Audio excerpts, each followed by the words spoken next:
Evening, everybody. It's 5:37 p.m. on Monday the 16th, and this is your closing comment. It is video number 1280, and I remind you to please hit that subscribe button and the notification bell. Okay, so today we started off with kind of wishy-washy futures, and then we actually saw them reverse from slightly down to slightly up on, of all things, the Empire State Index coming in dramatically lower than expected. In any event, we started minorly to the upside in the Dow, and we almost immediately gave that all up. And we didn't go down hard. We were pretty much almost an inside day most of the day, but around 10 o'clock, we had already made the low down about 200 on the Dow, and we started back to the upside. We made new highs on the day and solidly up on the day around 3 o'clock, but then some profit taking came in and it disappeared. The Dow closed up 26 and change. Advanced declines were even 1-to-1. The NASDAQ, though, was weak. It closed down 142.21 or 1.2%, and stocks were 1.3-to-1 down there. A bunch of the big names, as you would imagine, seeing that split between the Dow and the NASDAQ, were down. Amazon was down 45 or 2% to 2216 and change. Tesla 724, also down 45, but that was almost 6%. And Apple, which is trying to recover but not doing a great job of it, 145.54 down $1.57 or 1.1%. The other bit of in the news was JetBlue, Spirit, and Frontier again. JetBlue coming up with a $30 cash offer.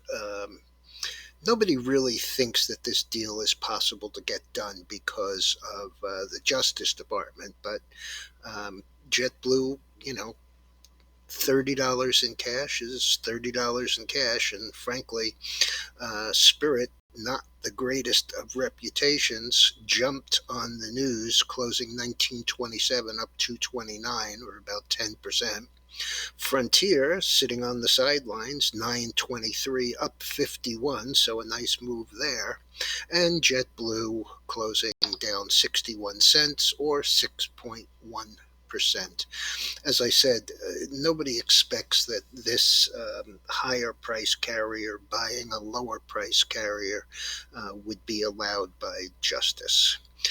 Also on the acquisition front, Twitter sank another 8% today, 37.47 down 323 on more hemming and hawing about from Musk about what the company is actually worth and what kind of information or misinformation he has received. It it just looks like he's trying to strong arm them. He's already done it once, basically. Got them to agree to what everybody at the time thought was a substandard bid at 54.20. But we're now 30% below that. So, um, you know, really questionable.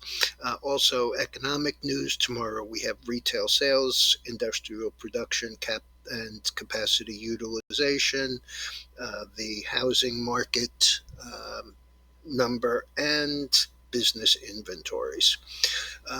The chart on the screen is the oil, which came pretty darn close to breaking out here.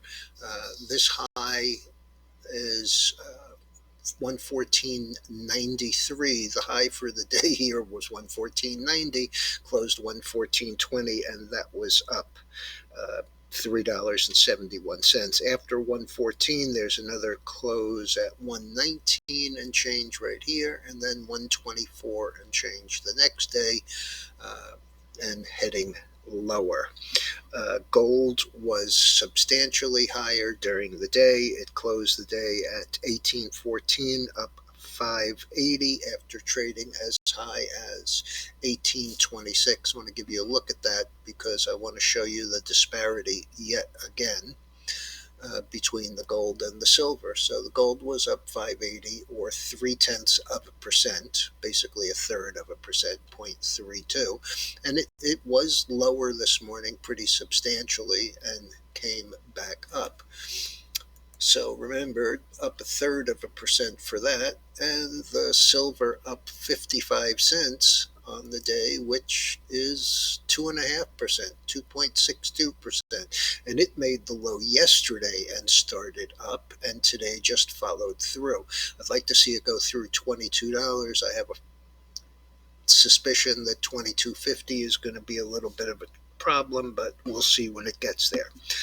Bitcoin was higher overnight, lower during the day, finished the day 29,505, down 530. The dollar was down 42 cents, and bonds were up about 3/4. And the other chart I want to show you is the resumption of the uptrend in NAT gas, closing over $8 again today. Got up as high as about 830. Let's see, 827. Nope, 818. Okay, so but it closed 795.59. No, according to this, it closed at 805. So I'm not sure which of these is right, but nat gas resuming its uptrend after the move from just under $9 to just under 650, 643, I believe. And if you recall, I was calling for a low and support at 640. So not too bad for government work. All right, everyone, I'll be back first thing in the morning. Hope everyone had a good day today. I really feel like the market is still moving higher here. Have a good one.